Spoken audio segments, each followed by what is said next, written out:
Hello everyone. आज हम लोग लर्निंग कैसे इम्प्रूव करें, लर्निंग के इम्प्रूवमेंट प्रोसेस के दो की स्टेप्स पे बात करेंगे। एक है फेमस साइकोलॉजिस्ट ने इस कंसेप्ट को दिया था, that is called ZPD,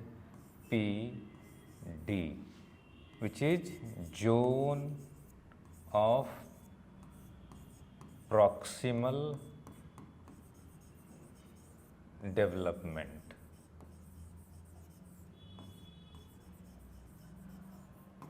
given by लेव Vygotsky.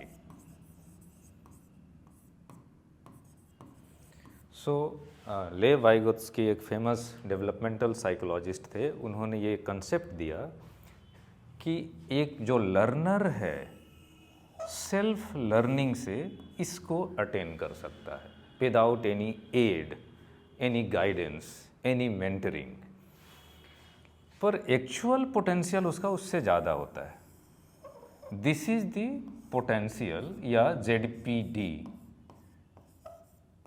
That can be achieved by that learner.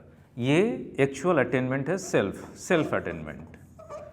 और ये जो एरिया है, this is where learner can reach, पर लर्नर को वहाँ तक पहुँचने के लिए थोड़ा स्कैफोल्डिंग की ज़रूरत होती है और टेक्निक।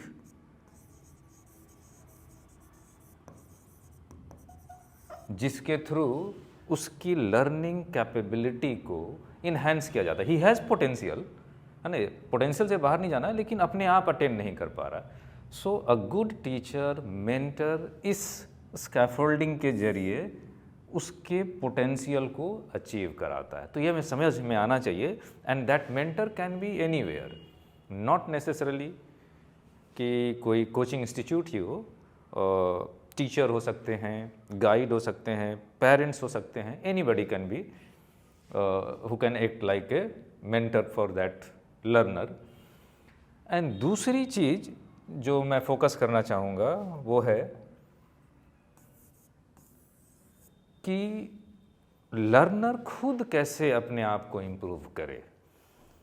सो लर्निंग में स्टडी कहता है कि जो स्टडी हुआ है रिसेंटली अबाउट मैथमेटिक्स, है ना, मैथमेटिक्स पे स्टडी हुआ है कि कुछ बच्चे कंप्लेन करते हैं या बोलते हैं कि मुझे मैथ्स में दिक्कत होती है। The study says the problem is not that कि उनको नंबर्स के साथ दिक्कत है। प्रॉब्लम ये होती है कि एरर करेक्शन मैकेनिज्म सही नहीं होता है। सो व्हेनेवर, जब भी हम कोई चीज़ सीखते हैं हम एरर करते हैं। सो अगर हमें रिफाइन करना है अपने आप को, तो हमारे अंदर ये एरर करेक्शन मैकेनिज्म होना चाहिए जिसके थ्रू हम उसको रेक्टिफाई करें एंड देन वी लर्न।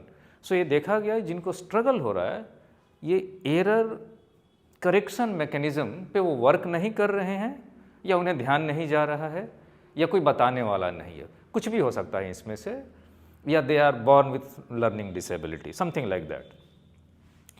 सो अगर हमें लेट अस से कि कोई भी competitive exam say JEE Mains या नीट में स्कोर को इम्प्रूव कराना है, तो हमारा फोकस होना चाहिए इस एरर करेक्शन पार्ट पे। एरर करेक्शन एक्चुअली में जब आप कहते हो कि मैंने एरर कर दिया, ये आपके लिए एक सिग्नल है कि मुझे इस पे वर्क करना है और इन्हांस करना है, क्योंकि ये लर्निंग में कहीं फॉल्ट है। उसको डी वैल्यू नहीं करना है कि अरे मेरे से सिली मिस्टेक्स हो गया, है ना। There is some problem in learning probably, apart from कि आप सिली मिस्टेक्स देखते हो, लर्निंग प्रॉब्लम को ये इंडिकेट कर रहा है, which can be only corrected through this mechanism. और सो इसके लिए करना क्या चाहिए, हमें ज़्यादा से ज़्यादा टेस्ट देंगे। टेस्ट देने के बाद उसको एनालाइज करेंगे। एनालिसिस पे ज़्यादा से ज़्यादा समय देना चाहिए कि क्यों ये गलती हुई, व्हाट वाज द रीज़न, किस वजह से ये गलती हुई। Then only you can improve your learning and through this you can improve your score a lot. Thank you.